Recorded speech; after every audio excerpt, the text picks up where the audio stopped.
Welcome all. Today, this is the session number 1 of second semester Bachelor of Computer Application course of Kuvempu University. Dear students, today here in this online class, we will be learning on the subject Database Management System 1. So this is the first session of the Database Management System. In today's session, we'll get introduced to what do you mean by a database management system. In that specifically, in our today's session, we are going to cover the topics definitions of a data, definition of a database and a database system. Along with that, we would like to have some of the examples of a database management system. So the learning objectives of today's session is to understand the definition of a data, database and database system. The session outcomes of today's online session will be the student hereby will be able to understand the definition of a data, database and database system. So now dear students, let us get introduced to what do we mean by a database systems or a database management systems. So dear students, now when we enter a field of IT industry, you know that it is being driven by something called as softwares, or we can call it as a products. Or if you take a mobile, you have the softwares in the form of your mobile applications there. You take either a IT software or you take anything as a product or you take anything as a mobile app, everything it has to store some data. For example, you may have created a software which is going to do the automation of the entire college, or it is going to take care of the salaries given to the employees in any of the company. There, the very important thing is the data. So in our session today, we are going to learn about what do you mean by that particular data and what is this data playing as a major role in the development of a software there. So nowadays you have heard this particular thing that the entire world is being driven by something called as data. And this data can bring lot amount of improvements in the economy, or it may be with respect to the growth. So today in our subject we are going to focus everything about this data. So to start up, let us get introduced to something called as your database systems. See, these database systems, they have become an essential component of life in our modern society. In that, many frequently occurring events triggered the access of at least one database. For example, you want to book a railway ticket online. Nowadays you have a COVID there. So if you want to go in a railway, you need to do it online. So if you are going to book your ticket online, that means you are going to use the software coming from IRCTC. So this IRCTC, it's a software or it's a product or it's an application which is going to run only with the help of your data. For example, if somebody has going to book a particular ticket using that particular software, it needs the data about who is that particular person, what is his age, what is this PAN number and other information. So and from where he is traveling, from what is the source and what is the destination he is going to do the boarding and everything there. So what are the things now I am telling: the name, age factor, mobile number, how many people are going, where he is doing the boarding, where he is going to get down. These all, every single thing can be called as what? Data. Unless and until you don't have a data, no product can work well. That's why I'm telling here that the database has become the most essential component of our modern life. So it may be if you are going to do any online business, or if you are going to buy anything online, even that you have to first fill your information. That is nothing but your data. Even if you want to purchase a SIM there, that particular guy will be asking your Aadhaar number, isn't it? So that is also, he is going to collect your data there. In the same way, in the slide I have some examples like bibliographic library searches. That is, if you want to search a textbook of database management system, then you can take the help of your Google. Even there, with the keyword called as database management system, you will be getting your data or you are getting your work done. In the same way, the bank transaction, you need to enter which is your bank, you need to enter what is your account number, what is the balance you are having, what is the amount you have to transfer. So what are the things I am telling, everything can be called as your data. In the same way, if you want to do any reservation with respect to your hotel, or it may be an online journey or anything it may be.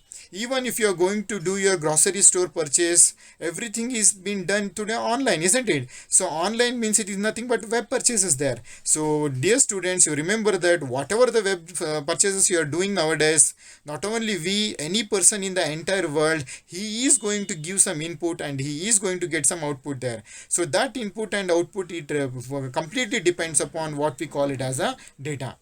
So with this introduction to what is the data, why a data is needed, let us start understanding some of the basic definition of what is data and how you can understand in this particular subject.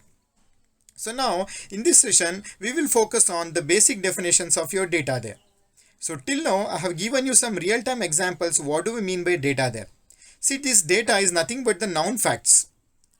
I think you can recall just a minute I said that you want to buy particular thing, you are giving your data. You want to buy something, you are going to ensure that you are filling your details there. So that details is nothing but a noun fact, because for example, what is your name? You know your name, that can be called as what? Your noun fact. What is your age? You know your particular age there, that can be called as what? Noun fact. So data is nothing but the noun facts that can be recorded and have an implicit meaning. So remember that one. If somebody is asking you what is your age, you cannot write 200 there. You cannot have a person by 200, isn't it? So that particular information or a noun fact what you are being recorded, it should have an implicit meaning.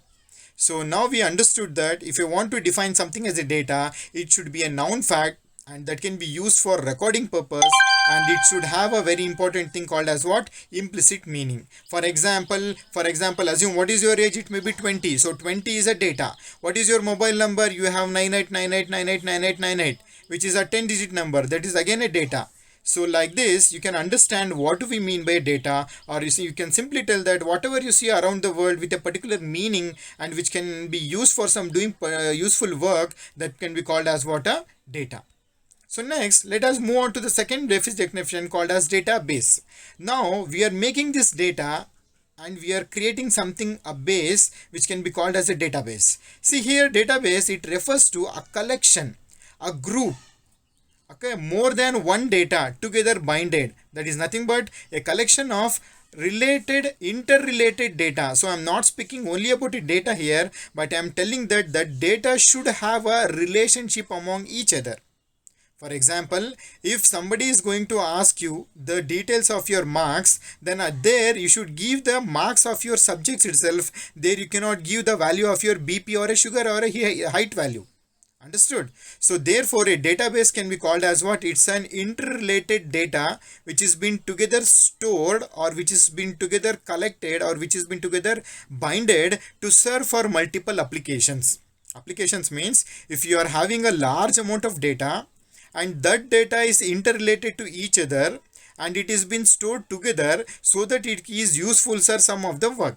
So that can be called as what? A database. For example, a person name, address and a telephone numbers. This collection of related data with an implicit meaning can be called as a database, because a person name, address and phone number can be used to do an admission in a college, or it can be used to get a mobile SIM there, or it can be used to do an online purchase. So such a collection can be called as what? Database.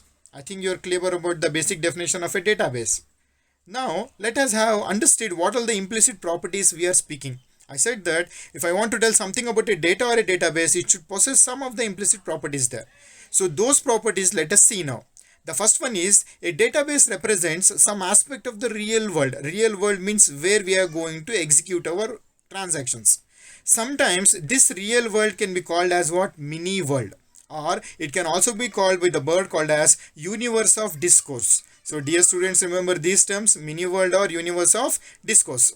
So the changes to the mini world are reflected in your databases. So whatever the changes happening in your universe of discourse or the mini or your mini world, that will be even reflected in your actual database. Okay, so a database is a logically coherent collection of data with some inherent meaning. This is another implicit property. So here I am telling that it is not a simple collection, it's a logically coherent collection. That means you should have a data which is been giving some meaning. Okay, so that's why it is been termed as of data with some inherent meaning there.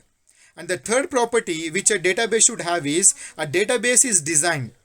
First it is designed, then it is built, and it is populated with the data for some specific use. For example, you have stored a large amount of data, you have designed it, you have built it, you have populated means, and it is, if it is not being used for any useful purpose, then you cannot call it as an database there. It has an intended group of users and some preconceived application in which these users are interested. That means I'm telling, if you're going to build a data about an university, then you should have the data related to the teachers, related to the subject, and related to the students only. No other data is needed there. I think you have understood these three important implicit properties there. To summarize, we can tell a database has some source from which the data are derived. That is, you should have some input there. You should have a particular place of getting your data.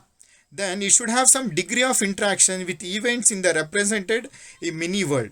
So some degree of interaction with events in represented in your mini world, and an audience that is interested in using it. This is very important. Whatever the data you are storing, it should be used by somebody. For example, you are going to store the details of a student, of the courses and the college and the lecturers, means it is being used by a college or a university. A database can be of any size and any complexity. For example, you can have a simple data which is going to calculate the salary of 10 employees, or even you can have a database which is going to calculate the salary of a 10 lakh employees also. So it can easily grow and shrink. So a database may be generated and maintained manually, or it can be computerized. All the thing is available. So nowadays everything is what? Computerized data only. So dear students, so in our today's session, we have learnt about what is data, what is database, and along with the basic definitions of database system also. So a system is nothing but a software together which is having the data as well as database, and which are being used for some applications there. So at the end, today's session summary is the student is able to understand the definition of your data, database and database system, and he can visualize what this particular subject is going to help him. So for further reading, dear students, you can refer the books authored by Elmarcy and Nawate by the title Fundamentals of Database Systems, 5th edition, and also you can use the book Database System Concepts authored by Korth and Sudarshan of McGraw-Hill publication of 4th edition. So thank you.